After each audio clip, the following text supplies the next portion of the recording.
Yesterday we started our massive table build. You can see some of the rounds here from a massive log that we had. I had, I believe, a 10-foot length of round slid over the top of the hill. We slabbed the top to make it smooth. There's a 42-inch wide slab on the top, made a thick, 5.5 inches thick slab, but we didn't do a true slab. We left it all connected to a massive round, and that's going to be one end of my table.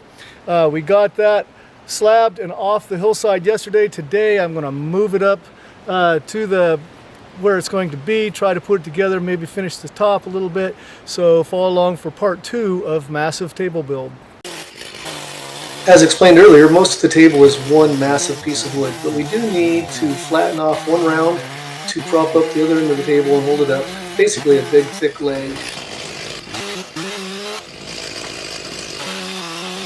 This is a time lapse of making those cuts. It did take a while. This old wood was tough and I don't have a ripping chain on.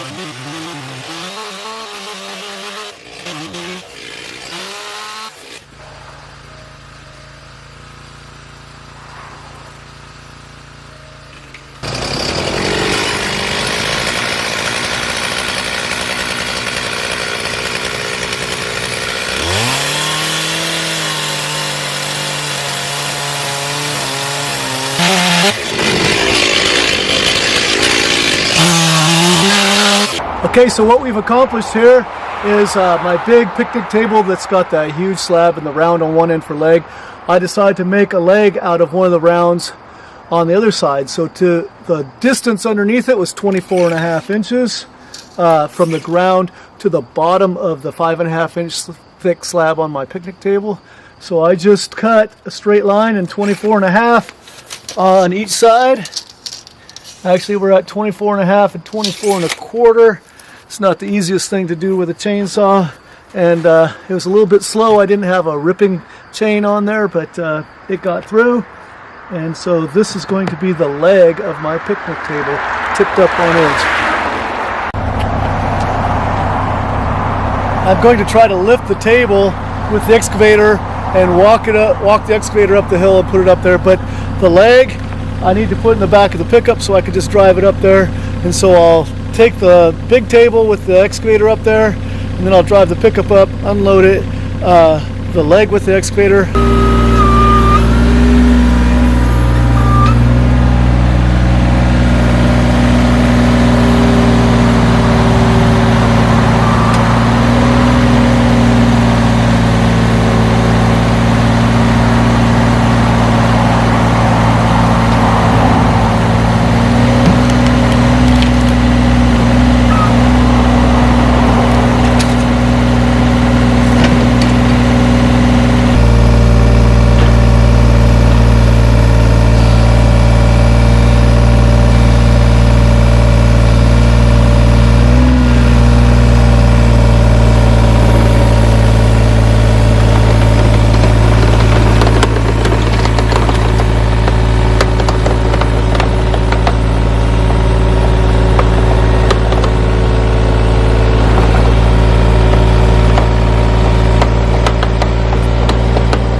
All right, so we got the table in place. It's looking good.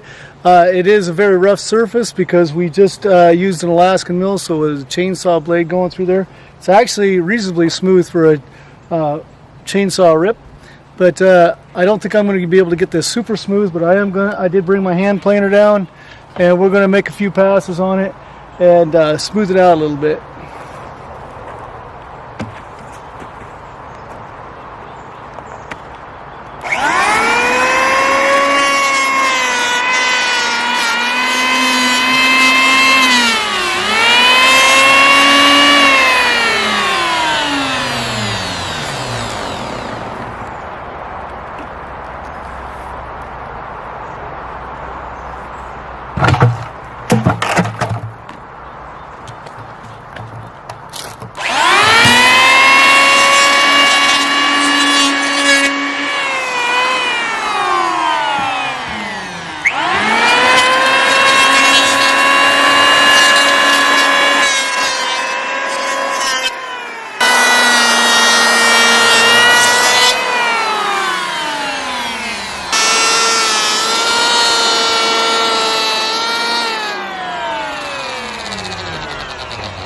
I don't really want to make my table any smaller, but because when this was a huge log, I didn't get a good clean cut, and all the dirt and grime that's been gone on it over the last year and a half, I'm going to try to get a more flat cut.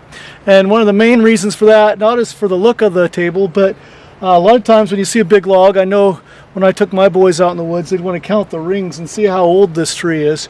And so if I get a new cut that's cleaner, we can count the rings and see how old this tree actually is. I might even put markers in here on important things that happened in history of our country. It's not that old of a tree because it actually has some pretty big rings, but it's not a young tree anyway. So I'm going to probably go back about an inch in here to give it something to hold the bar and go down. Probably, quite likely, because my bar is so short compared to the log, I'll end up with something like this. Again, not as bad, but if I get a nice clean cut from the heartwood out to the edge, then at least we can count the rings out that direction.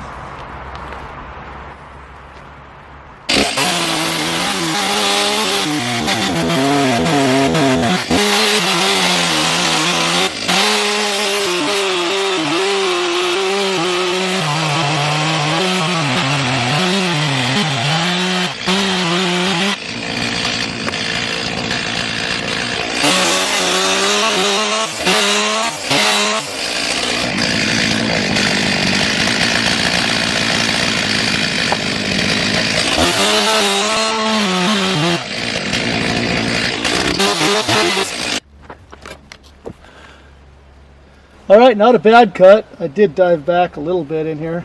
I'm going to run the hand planer over it a few times to see if we can't get these rings to pop out a little bit cleaner and be more visible.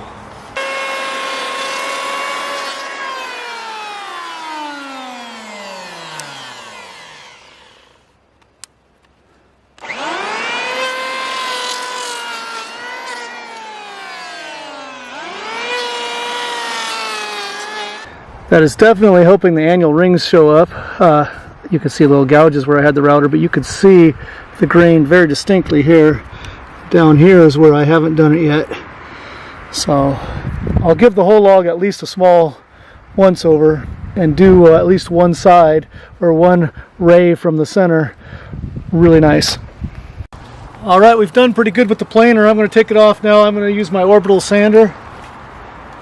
And it's got a 60 grit, but it's kind of beat down. That's a really coarse paper, but this isn't going to be a dining room table. This is an outdoor picnic table, but I'm just going to do it a quick once over just to knock down any blatant edges, and then I'll put a little linseed oil on it.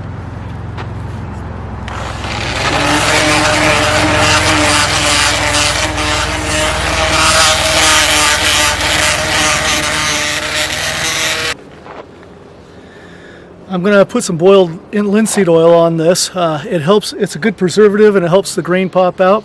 Some people use just linseed oil. A lot of people will put linseed oil on and then another finish over it.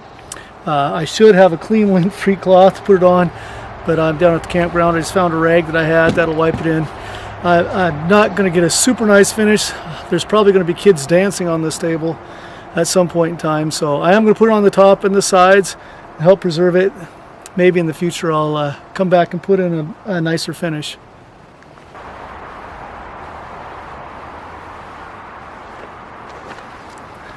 After applying this, you're supposed to come back in 5 to 10 minutes and wipe off the excess. You're supposed to let it sit on the wood for that long to help penetrate in there, get the preserving and sealing value out of it.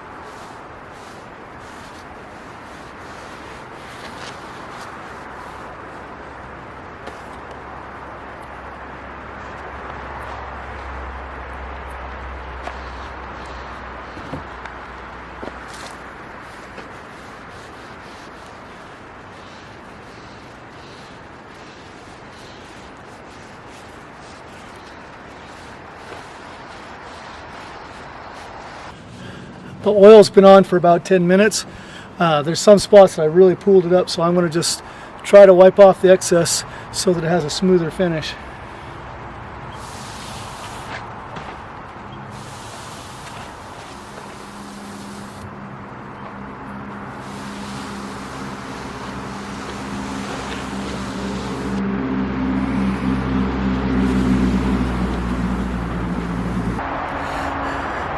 So I've put this picnic table, it's not in any one campsite. It's sitting between the pond, which is right over there, maybe 20-25 yards away. The bathroom's over that way, 30 yards. There's a good area to play in the sand right over here. And the camera is basically sitting right on this side of a road that people can drive by to get to a few campsites over there. So anyone that comes up to the campground is going to have access to eating on this, close to the restrooms in the pond, and they'll be able to see it, and it's kind of a feature that's unique to this campground. I'm trying to get some unique woodlands features like this massive log picnic table, and I've already had compliments on the door. The doors I milled on the board and bathroom that has a good rustic look, but then I use some live edge boards to make the doors, and so I've already got compliments on that. So I'll be trying to add more unique wood features to this campground and not just have all traditional stuff, but this is a good start. Thanks for joining me on the Flanagan Homestead, where Christmas trees are my business, teaching included horticulture is my job, and outdoor projects like this table are my passion. Hope to see you again soon, everybody. Be blessed.